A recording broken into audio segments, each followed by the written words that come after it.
Hi, this is Claudia Filos with the Center for Linux Studies, and I'm so delighted to be joined here today for the CHS Dialogue with Gregory, Nagy, and Keith Stone. Thank you for joining us, Greg and Keith. Hey, folks. Thank you for having us. Claudia. Great, so let's just get right into it. Today, we're responding to a question that our community has been considering, and I'd like to bring that up, and I'm just going to read the question that the community's been thinking about, and that way we'll talk about what the community has, in ways the community has responded, and then our viewers online watching this video can consider these questions too. So here's the question posed by you, Greg. Iliad 6 narrates the final interaction between Hector and Andromache. If we reread the section and analyze the way the two characters respond to each other, we want to think about two things. In what ways, if any, are their interactions ineffective? And in what ways, if any, are they ineffective? So, sorry, effective and ineffective. And we want to talk about why. And so, Greg, when you were asking this question, I know you wanted to avoid using the term supportive, right? You were... Yes. Yeah, why is that? It's because if I said supportive, it would be reading our own values into the text. And so I thought, why set up our participants with an assuming kind of word where it looks like I'm reading things into it. So I took that out. Effective, what I meant was from the standpoint of the storytelling, is it effective what Andromache says to Hector? In other words, if she's going to say things like, I think you're going to die, what is that supposed to do to Hector? Say, oh, in that case, I will adopt a different strategy, or are they both going to be very fatalistic about it? So what's going on?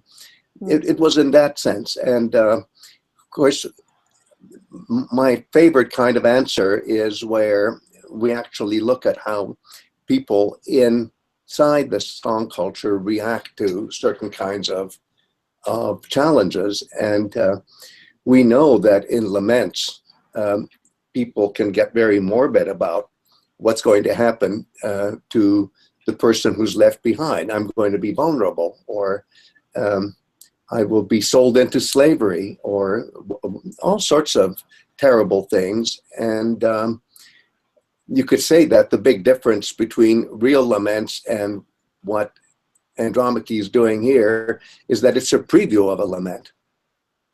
Mm-hmm. And so you're saying real as a preview because Hector is not yet dead, right? Yes, it's not the funeral, or it's not witnessing the death, which will happen later on in Iliad 22. Right. But I mean, you know, maybe we could talk just briefly about this. I mean, how unusual is that? Because one of the things I've learned from you, Greg, and reading your books is that when, let's say, a woman is lamenting, she can sort of fast forward to her future and to her past, any horrible thing that she has experienced, right? Yes, absolutely. And if you think about it, what bothers Andromache from the beginning, you can see it already in 6, and then you can see it more in 22 and again in 24, is that Hector should be defending the city. That should be his primary activity. And instead, he gets egged on sometimes by voices that he hears, and let's not go into who those voices are, but he just really wants to be out there in the front of battle and on the attack all the time. And what's going to happen to the poor defenseless people who are inside the city walls? What happens if the city walls are penetrated and there's no Hector to protect people? So it's a legitimate concern of Andromache to worry about what Hector is actually doing. And conceivably, if she says it right, even though what she says is sometimes morbid, it could maybe help Hector rethink things. That never happens. But let's suppose we actually had a direct quote of what Cleopatra was saying to Meleagros inside the story told by Phoenix. about Meleagros and his wife Cleopatra. And I would say that it might be something very similar. Right, and this is in Rhapsody 9, right? In Rhapsody 9. Right. Like, what do you think you're doing? You're going to make a widow out of me, an orphan out of your child, and then what'll happen? So you might think that Andromache's speech to Hector would have some effect. In the long run, it doesn't. Mm-hmm. It's interesting to me that in those two cases, the situation is reversed from the point of view of the woman. And Cleopatra is trying to convince Meleagros to get out there and fight. Yes. And Andromache, well, she doesn't seem to say that. No, because you can fight and still be defensive, and that's not what Hector is doing already in 6. Well, it's kind of fascinating when you think about Hector. You're saying Hector should be this sort of defensive hero, and yet what is going to put him and his family and really whole society at risk is taking this offensive stance. Whereas Achilles, really, for the majority of the Iliad, if you think about the kind of hero that he is, should be an extremely offensive character who becomes very passive. Not totally passive. I mean, his menace is doing very powerful things, right? But exactly. Achilles should be on the attack at all times, and there he is sitting it out. So it's not even being in a defensive position. It's just being neutralized. Yeah, neutralized. I like that. Well, let's talk a little bit about the kind of responses we had from the community. So we had a chance to look at the thread together and to talk about it. I know, Keith, one of the things you mentioned were the many quotes that we saw, right? What do you think happened with the kind of responses we had this time? People were just trying to really dig into the text to answer this question of, analyze the way these two characters respond to each other, so that points us directly to the text. And I think people did respond to that. Right, and they are actually studying the text, right? We saw some really great ones. So we have the words of Andromache being cited. One of the fun passages that jumped out to me was a response by HeroesX, who pointed to a passage that I don't think in any iteration we have had anyone point out before within the context of this kind of discussion. This person pointed out, so he, Achilles, that is, killed Aetion, but did not strip him of his armor. At least he had that much decency in his heart. And so HeroesX says that he finds that this passage, this phrase, might have been ineffective on behalf of Andromache's larger goals, because it could be provocative to Hector to mention Achilles in this way. What is your thought on something like that, Greg? Well, even Hector says from the get-go that if he wins in his one-on-one duel with the best of the Achaeans, he says that a little bit later on, that he would arrange to have a proper funeral for that person. In other words, give back the body, although he would keep the armor. He would strip the body of the armor and keep it, but then would give back the body itself to the family of the enemy. So could mentioning this kind of thing? Yeah, I'm sorry, I didn't mean to cut you off. Which is what Achilles does, is what you say, right? No, which is what, what I mean is, this is what Achilles does with Aetion. Yes, I'm sorry, that's correct. But Hector is also willing to do that for his enemy. So in a sense, I don't think he's offended by what Achilles has done. Oh yeah, no. My sense of the quote wasn't that he was going to be offended, but just the mention of Achilles, who even bringing him in, and the mention of the kind of armor you get from bringing back the kind of honor you might get from bringing back the armor of a hero of that caliber, right? Yes. That was my reading of the quote, but maybe not. I'd love to hear from the community member themselves. Well, and I like the way this person reacted, so don't get me wrong. It's just that I would go maybe a little bit further and say that what what Hector is saying about Achilles isn't particularly aimed at Achilles, because Hector doesn't know that Achilles will kill him. Hector doesn't know that his most mortal enemy will turn out to be Achilles. That just happens because Patroclus stands up to Hector and stops Hector from achieving his goal. So he kills Patroclus, Hector does.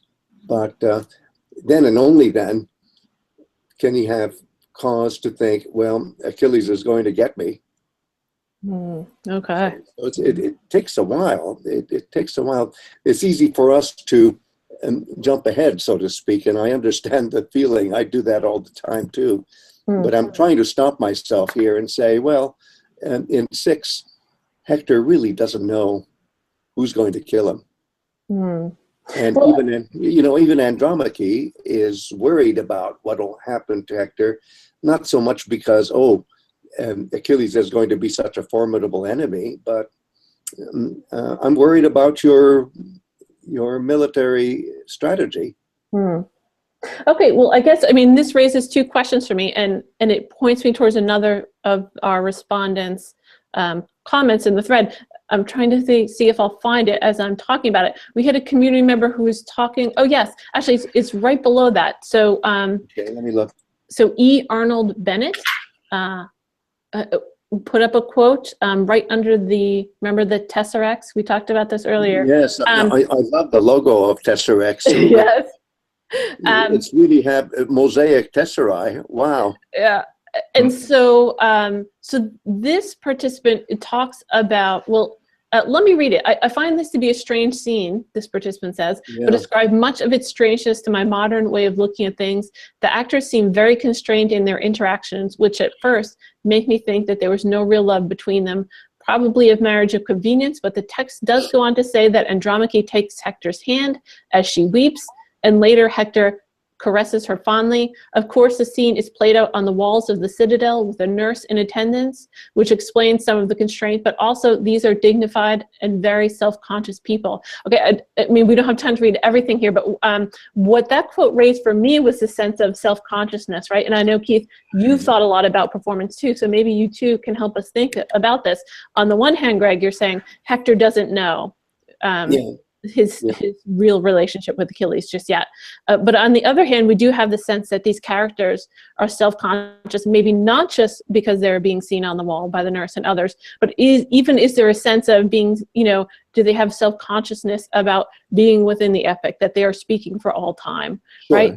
Sure. Oh, that's definitely the case, definitely. So the camera is definitely turned on. Yeah. And they're aware of that. Yeah, Keith, what are you thinking as we think about this passage? Boy,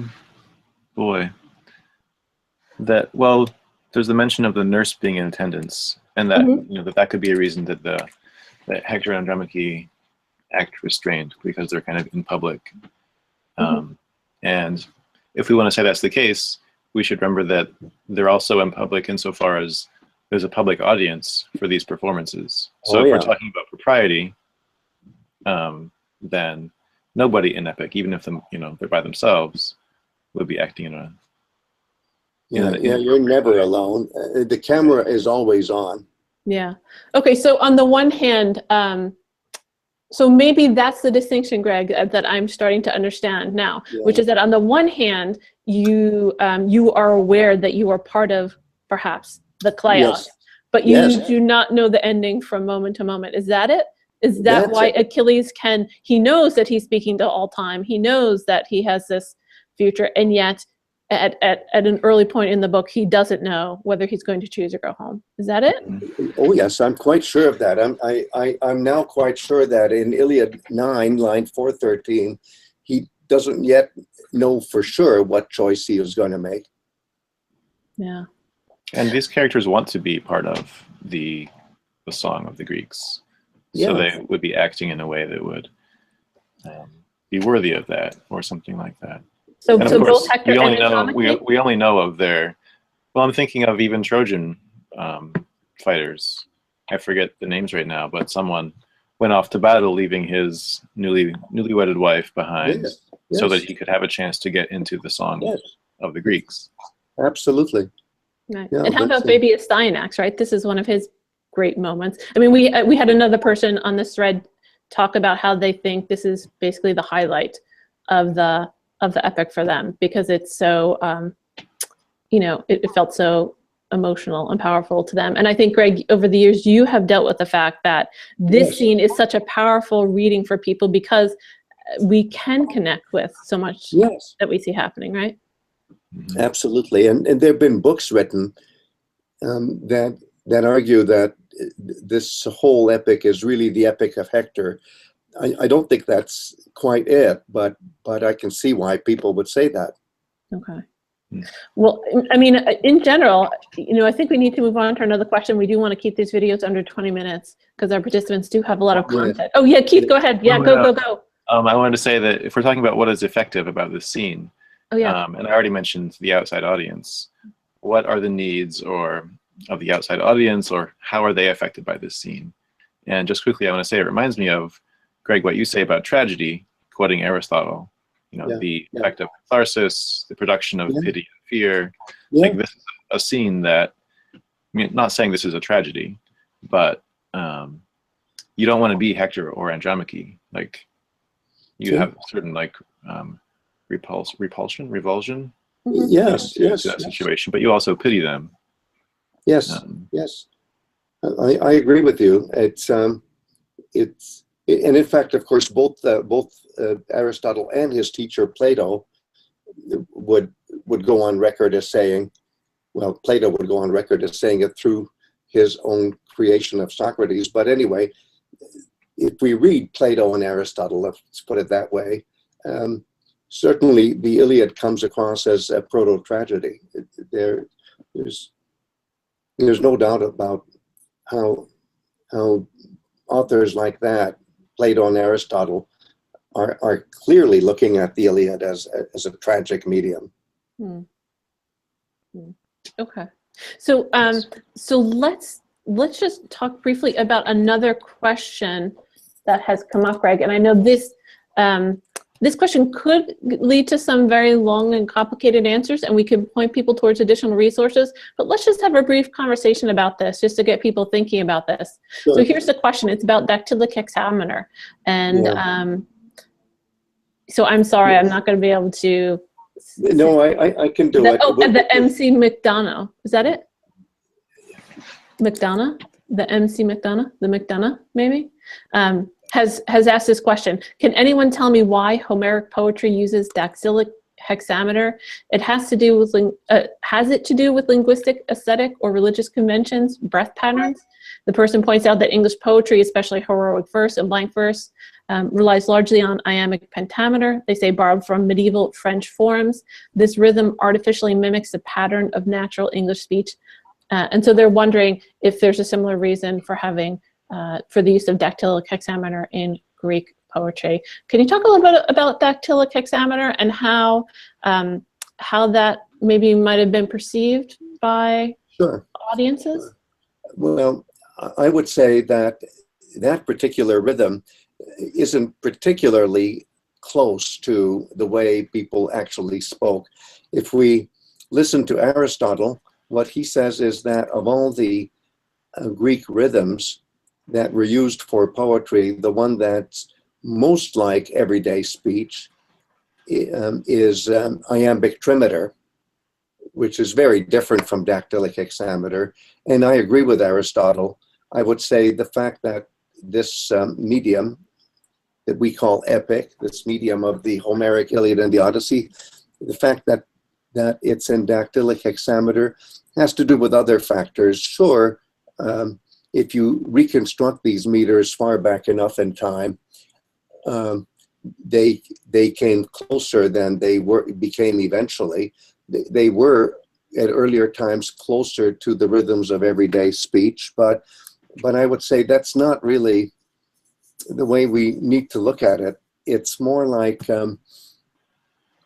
any meter. By meter, I mean the way poetry is handled rhythmically.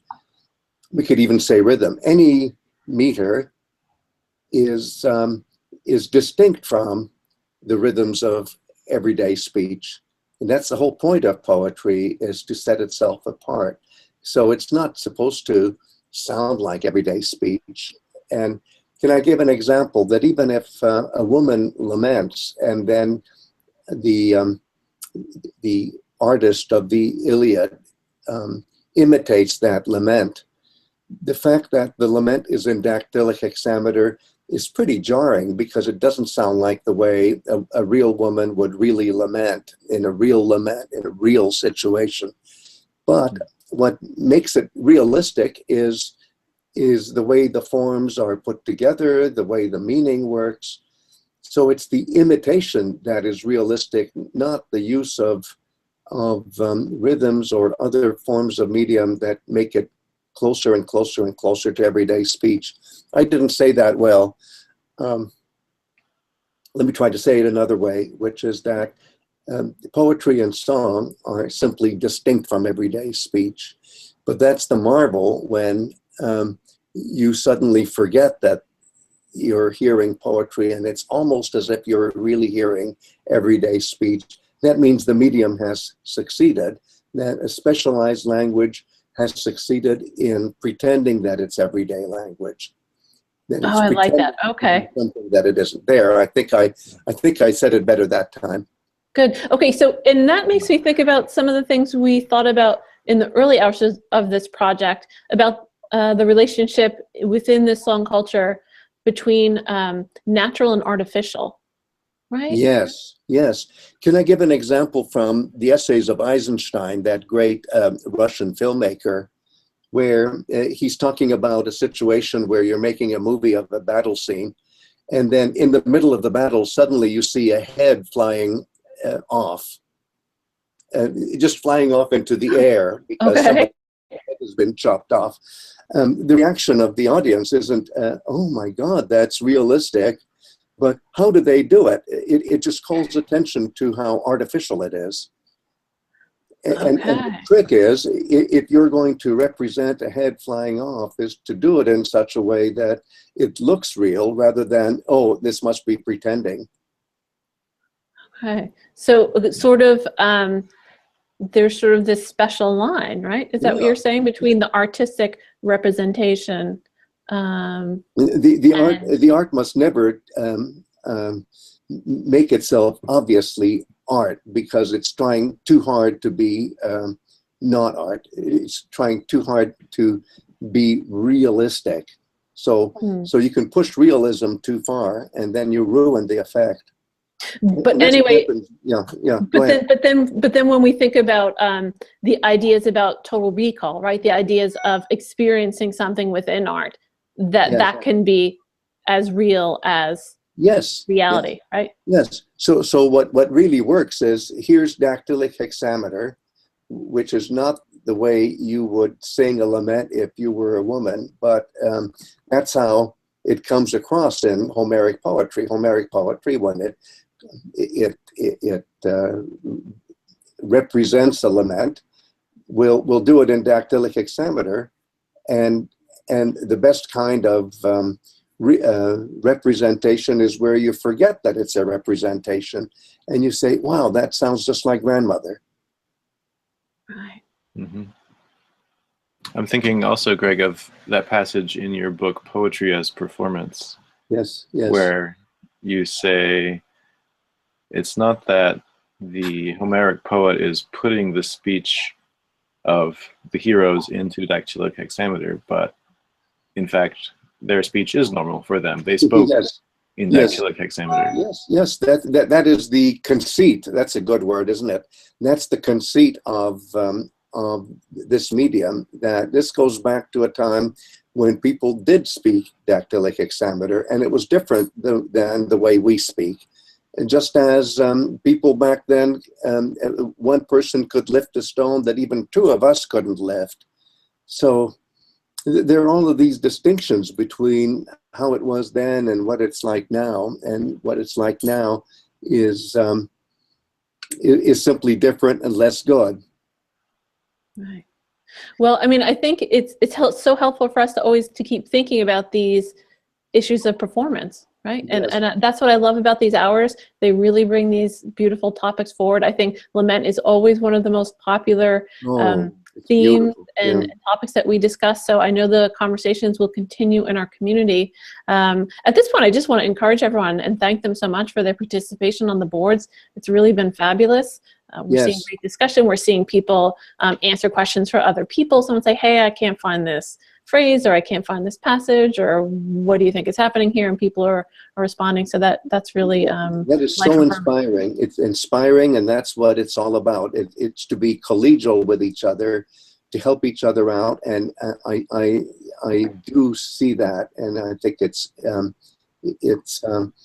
the model for how people like us who care about the humanities should be with each other, that we have to be civil and helpful. Yeah, yes, thank you. All right, any last words? I think one more thing. Yeah. I love the way people really dug in, as Keith says, to the text. And when you were making arguments, a lot of you actually cited, can I say it this way, chapter and verse from something that was actually in the Iliad. And I think that's very gratifying. I'm sorry, Keith, I interrupted you. Oh, no. That I was saying that I didn't have any other thoughts to add. Yeah, So I think we covered it. So yeah, so I think that's good. So thanks to both of you for joining us. So Thank you. next week we'll be back for another office hour responding to comments and questions. We can deal with what's going on in our discussion threads. We can come up with other topics that the community is grappling with. So until then, thank you so much and happy reading to everybody. Happy reading. happy reading.